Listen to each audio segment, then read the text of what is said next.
सबसे बड़ी पार्टी, इस पार्टी के हम सब सदस्य हैं। आज उसके स्थापना दिवस के अवसर पर आप सभी को बधाई देता हूं, सबको शुभकामनाएं देता हूं।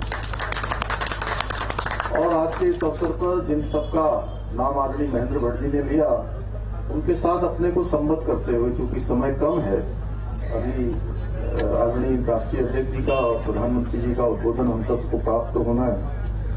ऐसे सभी महानुभाव, महान आत्माएं, जिन्होंने पार्टी को खड़ा करने पर स्वयं को तिल तिल जलाकर भाजपा को बटबख्त बनाने का काम किया, ऐसे सभी महापुरुषों को भी मैं आज के इस अवसर पर नमन करता हूं।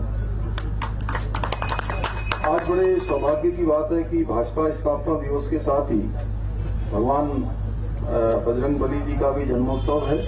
मैं इस अवसर पर आप सभी को हनुमान जयंती की भी बहुत शुभकामनाएं देता हूं। और बजरंगबली जी, जो कि साक्षात इस कलयुग के भगवान हैं, सबसे पहले अगर किसी के यहाँ सुनवाई होती है तो हनुमान जी के यहाँ होती है, बजरंगबली जी के यहाँ होती है। उनकी कृपा हम सब पर बनी रहे, हमारे प्रदेश पर बनी रहे, हमारे सभी लोगों पर बनी रहे। सभी प्रकार के जितने भी दुख है, दरिद्र है, विघ्न बाधाएं हैं, सब दूर हों, सभी स्वस्थ हों, प्रदेश आगे बढ़े, मैं इसकी भी कामना करता हूं। और आज भाइयों बहनों, मोदी जी के नेतृत्व में भाजपा निरंतर सेवा भाव से राष्ट्र कल्याण की ओर अग्रसर है। और भाजपा की ये 6 अप्रैल 1980 से लेकर आज तक की जो यात्रा है, ये यात्रा राष्ट्र सेवा, राष्ट्र उत्थान, राष्ट्रीय पुनर्निर्माण की यात्रा रही है। इस लंबे कालखंड में अनेकों निर्णय हम सबके सामने हुए हैं। ये हमारा सौभाग्य है कि हम ऐसे संगठन के सदस्य हैं जिसके लिए सबसे पहले राष्ट्र प्रथम है, संगठन द्वितीय है और व्यक्ति अंतिम है।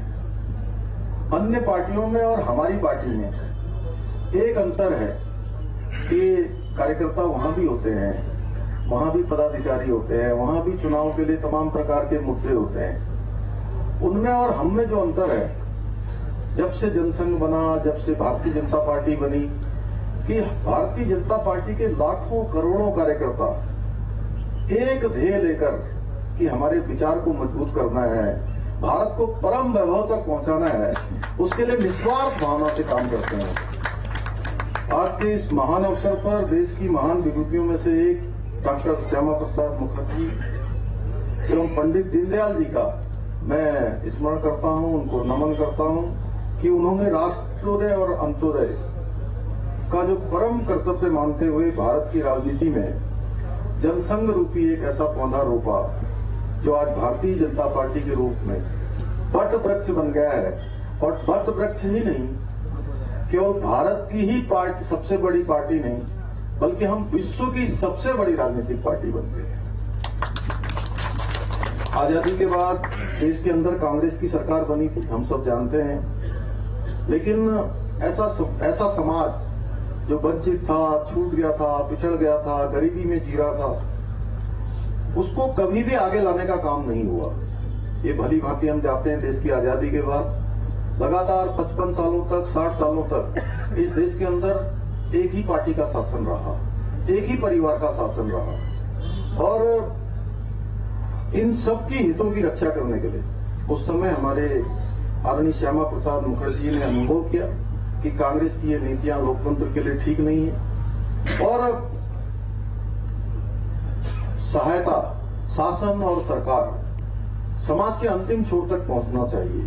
अंतिम व्यक्ति तक तब तक नहीं पहुंचेगी जब तक इस प्रकार का संगठन नहीं होगा, इस प्रकार की सोच नहीं होगी, इस प्रकार का एक लोगों को जागरूक करने का अभियान नहीं होगा।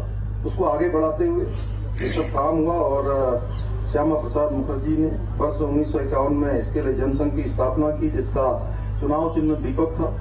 उसका एकमात्र लक्ष्य देश के सामान्य जीवन के लोगों के जीवन को प्रकाशमान करना, उनको आगे बढ़ाना, उनके अंदर कहीं न कहीं देश की एकता, देश की अखंडता के लिए काम करने का भाव जागृत करना। और आज जो मोदी जी के नेतृत्व में कश्मीर के अंदर धारा 370 समाप्त करने का जो ऐतिहासिक निर्णय देश की आजादी के इतने बड़े कालखंड के बाद लिया गया, वह सोच भी डॉक्टर श्यामा प्रसाद मुखर्जी की थी और जम्मू कश्मीर भारत का पूर्ण रूप से अभिन्न अंग बने, इसके लिए उन्होंने नारा बुलंद किया था। हम सब लोग जानते हैं कि ये देश के अंदर एक देश में दो निशान, एक देश में दो प्रधान और एक में दो विधान नहीं चलेंगे। इन सब को समाप्त करने का काम आदरणीय मोदी जी के नेतृत्व में हुआ है।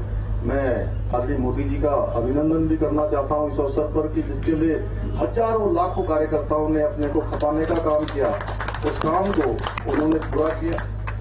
आज पंडित दीनदयाल उपाध्याय जी के रूप में भी उस समय जनसंघ के समय में हमें एक मनीषी प्राप्त हुए जिन्होंने एकात्म मानववाद का सिद्धांत हम सबके सामने रखा।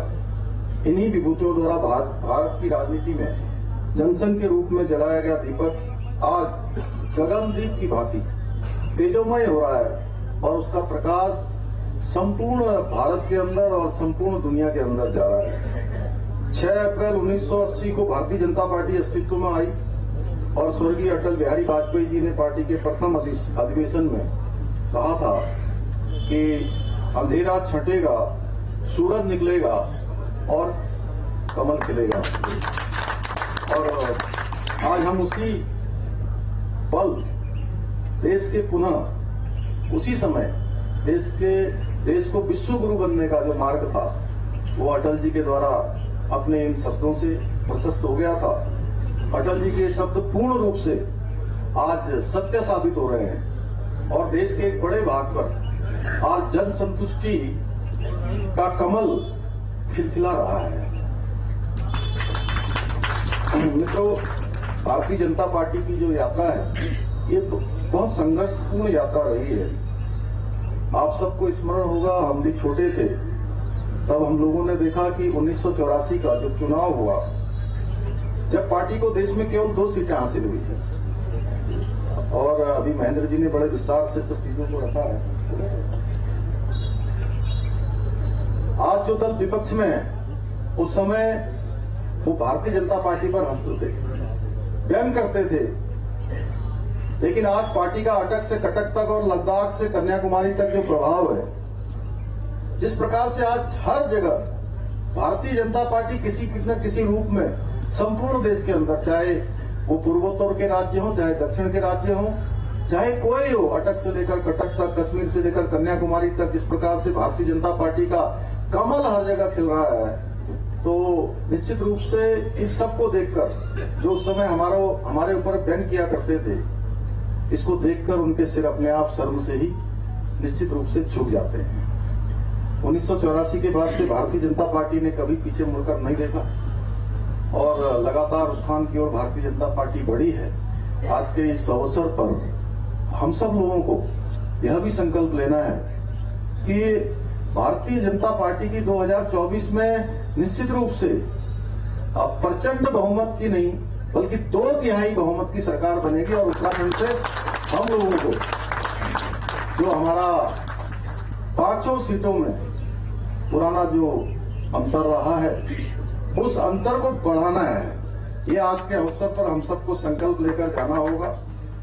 और पुनः मैं आज इस अवसर पर आप सभी को बहुत बधाई देते हुए कि आप सबके आशीर्वाद से पिछले 1 साल का कालखंड हम लोगों ने, भारतीय जनता पार्टी के कार्यकर्ताओं ने, यहाँ की देवतुल्य जनता के आशीर्वाद से लगातार राज्य को आगे बढ़ाने के लिए इसकी जो विकास यात्रा है उसको आगे बढ़ाने का काम किया है। और उत्तराखंड की जनता ने भी इसमें हमारा हर क्षण और हर पल संपूर्ण उनका आशीर्वाद उन्होंने दिया है। अनेकों चुनौतियां भी हैं और चुनौतियां आई भी हैं, उनका समाधान भी हम लोगों ने निकालने का प्रयास किया है और विकास की राह को आगे बढ़ाया है। भले ही मैं एक भी कह सकता हूं कि हमने जो प्रयत्न और प्रयास किए हैं, हम अपने मनोरथ में पूर्ण रूप से अभी सफल नहीं हुए हैं, परंतु हमारा लक्ष्य तय है, दिशा स्पष्ट है कि हमको किस दिशा में जाना है। हमारी दिशा भी सही है, हमारी गति भी सही है और हमारा जो मंतव्य है वह भी साफ है, पारदर्शी है कि हमें किस दिशा में आगे बढ़ना है। यही कारण है कि आज प्रदेश के अंदर संपूर्ण जनता का सहयोग और समर्थन हमको प्राप्त हो रहा है और पहले से कहीं उनका विश्वास भारतीय जनता पार्टी पर और बढ़ा है।